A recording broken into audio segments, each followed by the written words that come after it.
Awaking news کے محترم ناظرین السلام علیکم۔ خبر شروع کرنے سے پہلے سبسکرائب کیجیے ہمارے اس چینل کو، اپنے دوستوں کے ساتھ شیئر کیجیے اور کمنٹ ضرور کیجیے۔ اب آئے سرخیوں پر نظر کرتے ہیں۔ دوسری جنگ عظیم کے بعد جاپان نے پہلی بار اپنا بحری بیڑا پانی میں اتارا۔ روس کا خلا میں سیٹلائٹ تباہ کرنے کا تجربہ، امریکہ کی شدید مذمت۔ امریکہ اور چین کے مابین بڑھتے اختلافات کے درمیان بائیڈن اور شی جن پنگ ملاقات۔ ہندوستان میں مخالف مسلمان تشدد میں کردار پر فیس بک کے خلاف امریکہ میں احتجاج۔ کنگنا رناوت متنازع بیان، اگر یہی باتیں کوئی مسلمان کہتا تو اب تک ملک سے غداری کا مقدمہ کا کیس درج ہو جاتا۔ اویسی۔ بی جے پی کی جملوں کی دکان، پھیکے پکوان والی سیاست بچہ بچہ سمجھ چکا، پرینکا گاندھی۔ کرتارپور کوریڈور کھولنے کے فیصلہ سے پوری سکھ برادری میں خوشی کی لہر سر سے۔ اب آئے خبریں تفصیل کے ساتھ سماعت کرتے ہیں۔ دوسری جنگ عظیم کے بعد جاپان نے پہلی بار اپنا بحری بیڑا پانی میں اتارا۔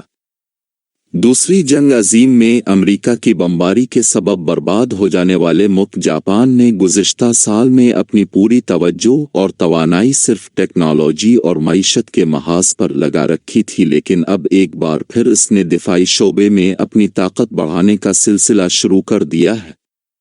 کوئی سال بعد یعنی دوسری جنگ عظیم کے بعد کے زمانے میں پہلی بار جاپان نے اپنا بحری بیڑا پانی میں اتارا ہے۔ روس کا خلا میں سیٹلائٹ تباہ کرنے کا تجربہ، امریکہ کی شدید مذمت۔ روس نے خلا میں اپنے سیٹلائٹ کو میزائل سے تباہ کرنے کا تجربہ کیا ہے، جس پر امریکہ کی جانب سے شدید مذمت کی گئی ہے۔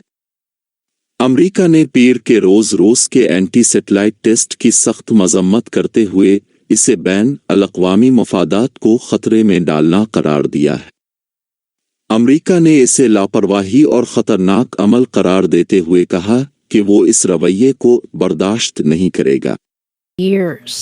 Russia's dangerous and irresponsible behavior jeopardizes the long-term sustainability of our outer space and clearly demonstrates that Russia's claims of opposing the weaponization of space are disingenuous and hypocritical. امریکہ اور چین کے مابین بڑھتے اختلافات کے درمیان بائیڈن اور شی جن پنگ ملاقات۔ وائٹ ہاؤس سے ایک ٹیلی ویژن اسکرین پر شی جن پنگ کے ساتھ بات کرتے ہوئے امریکی صدر جو بائیڈن نے سپر پاورز کے درمیان تصادم سے بچنے کے لیے بہتر رابطوں اور حفاظتی جنگلے کی اپیل کی۔ بائیڈن نے کہا کہ ہمیں ایک ایسا حفاظتی جنگلہ تیار کرنا چاہیے جو اس امر کو یقینی بنائے کہ دونوں ملکوں کے درمیان ہونے والی مسابقت دانستہ نادانستہ طور پر تصادم کی صورت اختیار نہ کر سکے۔ انہوں نے کہا کہ دونوں کے درمیان بے تکلف بات چیت رہی۔ Rules of the road, why the United States is always going to stand up for our interests and values and those of our allies and partners.